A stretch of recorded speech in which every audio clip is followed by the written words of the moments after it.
Nightly greetings, one and all. Sharms Espina here, homegrown and happy to be bringing you PTV News Now. Now kicking off our stories this evening. On Work's holiday, the country celebrates today. The Department of Labor and Employment announced consultations on a proposed hike for minimum wage earners in the mega city to tentatively kick off in the middle of this month. DOLE NCR Director Sara Buena Mirasol said preparations are afoot on talks between labor groups and private business employers on a potential salary adjustment for private sector workers. This announcement made today as multiple job fairs mushroom nationwide to commemorate the 123rd anniversary of Labor Day. All told, these job fair offers over 215,000 local and overseas work opportunities and/or vacancies. In a statement, Labor and Employment Head Honcho Bienvenido Laguesma said roughly 2,300 employers or business owners have joined hands to offer both local and offshore work vacancies in 69 job fairs across the country. In the meantime, should wage hike deliberations proceed smoothly sans the snags and bickering between owners or employers and workers, a deal with a mutually agreed number or amount could be reached, followed by the issuance of new executive directive as early as July. The last minimum wage adjustment for NCR workers took effect in mid-July last year, setting the current minimum wage at 645 pesos. Meanwhile, plans are heating up to broaden the coverage of the 20 pesos a kilo of rice program, which kicked off earlier today in Cebu. 16 locations have been identified as distribution centers across the national capital region under the Kadiwa ng Pangulo program. These locations in the mega city include, among others, Quezon City and the cities of Caloocan, Mandaluyong, Marikina, and Pasay, as well as DA offices/food outlets and police headquarters like Camp Crame and the PNP Eastern Police District in Pasig City. Yesterday, Aggie Chief Secretary Francisco Tu Laurel Jr. joined Cebu's Governor Gwen Garcia, her daughter Tourism Chief Cristina Frasco, and Food Terminal Inc. Big Boss Joseph Law in inking a deal between the LGU and the FTI on the pilot kickoff of government's cheap rice program, or Vienting Bigas Merona in the province. Each designated location or outlet will sell NFA-sourced grains at 20 pesos a kilo to the usual suspects or sectors who get first dibs: the elderly, PWDs, single parents, and four-piece members, each of whom are qualified with a 30-kilo monthly cap or limit. In the unveiling of the pilot Vienting Bigas program earlier today in Cebu, Aggie Chief Secretary Francisco Tu Laurel Jr. hailed the event and proudly declared the president making good on his promises made and kept, or fulfillment of a campaign vow 3 years ago in the run-up to the presidential polls in May 2022. In news overseas, in a cabinet meeting he called for and held yesterday on occasion of the end of his honeymoon period as America's president, President Donald Trump doubled down on sticking with his tariff plan against China amidst reports of the U.S. economy shrinking on the first quarter of his presidency and warnings from financial and economic experts of a recession looming in the summer. Trump's bottom line in his tariff policy: bring back manufacturing jobs to the U.S. or suffer high tariff rates. As VOA's Anita Powell revisits the largest global forum on business rights after Trump's successful recapture of the presidency. President Donald Trump stood, virtually, before the prime movers of global industry and flourished his carrot-and-stick approach to foreign investors seeking a bite of the world's largest marketplace. My message to every business in the world is very simple. Come make your product in America, and we will give you among the lowest taxes of any nation on earth.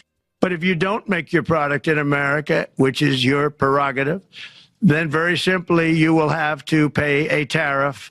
Trump's message stood out from that of the other major powers at the World Economic Forum in Davos, Switzerland, which stressed multilateralism at this annual international gathering on public-private cooperation, where top figures discussed global and regional challenges, including environmental and energy issues, geopolitical shocks, and how to improve living standards and stimulate growth.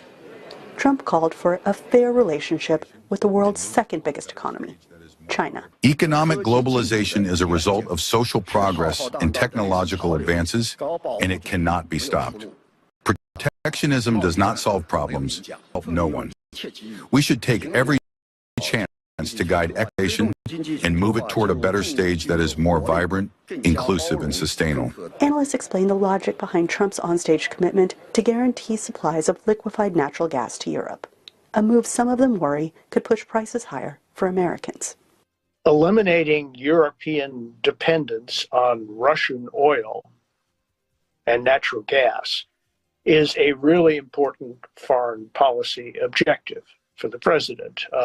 I know he was very critical in the past, especially of Germany, for authorizing the Nord Stream 2 pipeline and of allowing an actual increase in German and European dependence on Russian fossil fuels to develop. Those who heard Trump in person shared their impressions with reporters afterward. This year's event drew 3,000 attendees from more than 130 countries.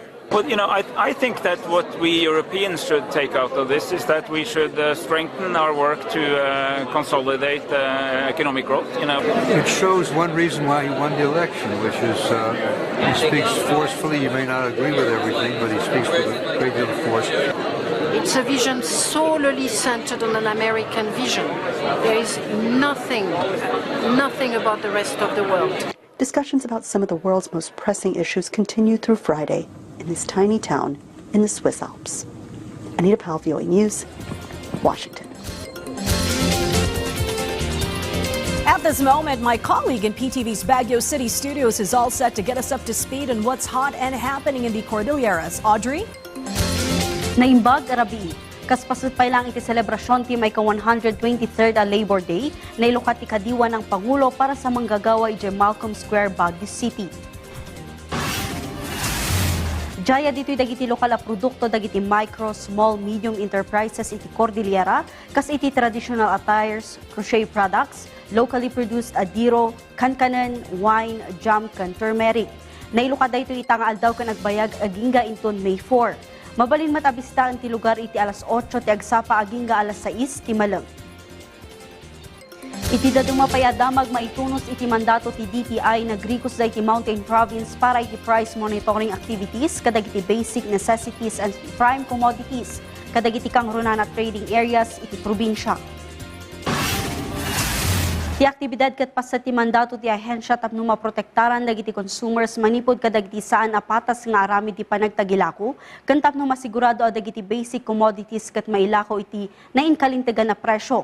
Kabayatan na iti Baguio kan Benguet nang isayang kada iti monitoring, surveillance kan enforcement activities iti munisipalidad ti Atok, Bugyas kan Mangkayan iti Benguet kan iti nagduduma commercial zones iti Baguio City. Kas resulta dagiti inspeksyon anang mga establishmento ti nailasin nga adan iti mabalin a panaglabsing anang itunda iti panakairwar ti enam a notices of violation. Agtalinad a nasipo ti DTI iti panangitandudo kadagiti karbangan dagiti consumers ken patas nga aramid ti merkado iti entero a rehiyon. Dagiti damdamag manipod iti PTV Cordillera, siak ni Audrey Villena, Naimbag Arabi. Many thanks, Audrey. And with that, we wrap up tonight's show and remind you to always stay connected by catching the news right here. Sharms Espina here wishing you all a mighty fine and much cooler evening ahead. And thank you for watching PTV News Now.